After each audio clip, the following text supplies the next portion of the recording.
I'm going to be breaking from how I normally do my videos because I think there's a little something that I want to read Patty just to kind of let her know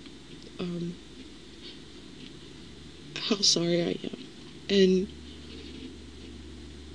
I can't do anything to make the situation better, but this is how I cope.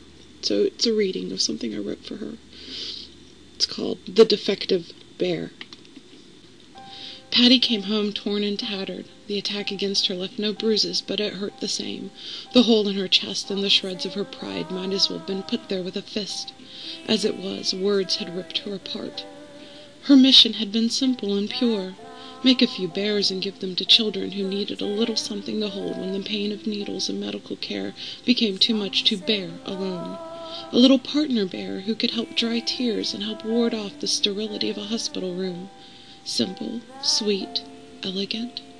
Not when someone tells you that the gender of your lover taints the gifts. She couldn't give out the bears because the loving hands that made them were the hands of a lesbian. The kids didn't care who made the bears. All they cared about were button eyes, fuzzy paws, and the hope that tomorrow things might not hurt so bad. Apparently the volunteer coordinator didn't see it that way. With tears streaming down her face, Patty slumped to the floor. With her back against the couch, she drew her knees up, trying to protect herself from the hatred in the world. The lady said, "I'm uncomfortable working with you because you're a lesbian." That's not right, but common, sadly. The words that came after cut as deeply and as sharply as a sword. "I'll need you to take the bears back." Patty's face twisted as the memory of the verbal sword cut her again and again.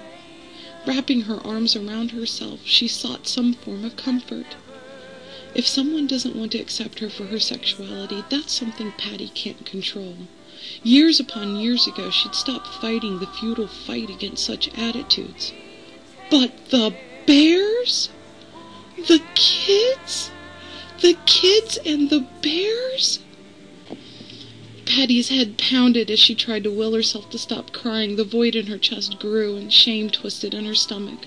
Was her love so evil, so terrible, so shameful that her bears couldn't comfort children? What did that make her? What did that make the woman who controlled the hands that made the bears? She rolled her head back and spoke to the ceiling. "I just want to help." Her plea was a mere crackling whisper. Shame pushed down upon her shoulders, making her wish she could hide beneath her coffee table. Hide. Make it all go away. The tang of salt twisted on her tongue when she turned her head to look at the coffee table. A little bear looked back at her. A little brown bear who'd been left behind because his stitching wasn't perfect. His dark button eyes seemed to thank her for life and begged to be allowed to fulfill his destiny, even if he wasn't perfect. Patty picked up the bear and held him in her hands. Her eyes looked past the skip stitch on his paw and the loose thread by his nose. All she saw was the comfort he wanted to share. She hugged the bear to her chest, and a defective bear took some of the defective woman's pain. They bore it together. The magical love in the bear exploded. Patty remembered sitting hunched over a sewing machine with her back aching as she made the bear's brethren. Warmth ran down her arms, and she recalled her sore fingers. The laughter of her own kids tingled in her ears, and she heard her partner's words. "They look beautiful." Clutching at her defective bear, she sniffled and failed to dry her eyes. The front door opened, and Patty heard the sound of keys hitting the floor. "Honey, oh my God, what's wrong?" Patty turned her head and looked at her lover.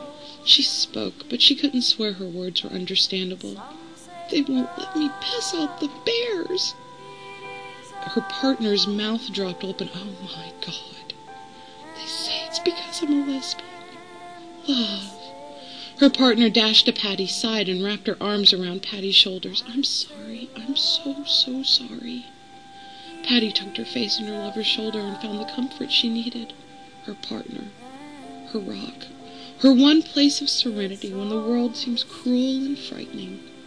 As she listened to her lover's heartbeat, a sense of peace tried to sneak in under the pain. Calming whispers and promises of making it right at this point took a back seat to knowing that no matter what others say, something this special, something that feels this right, can't be shameful. Eventually, the bear slid from Patty's chest to her lap. His crooked stitching almost curled into a smile.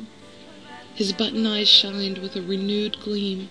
His job, providing comfort, had been fulfilled, even if he wasn't exactly like all the other bears. The bear knew something that Patty's pain made her forget. Love takes many forms, and none of them are shameful. He, at this moment, was an especially happy, defective bear. The bear watched as Patty's tears dried. Ideas about homes for the bears bounced around his stuffed head. He didn't worry. He knew he already had a home, and warmed up his fuzzy arms for the next needed hug. I hope that helps you feel a little better, Patty.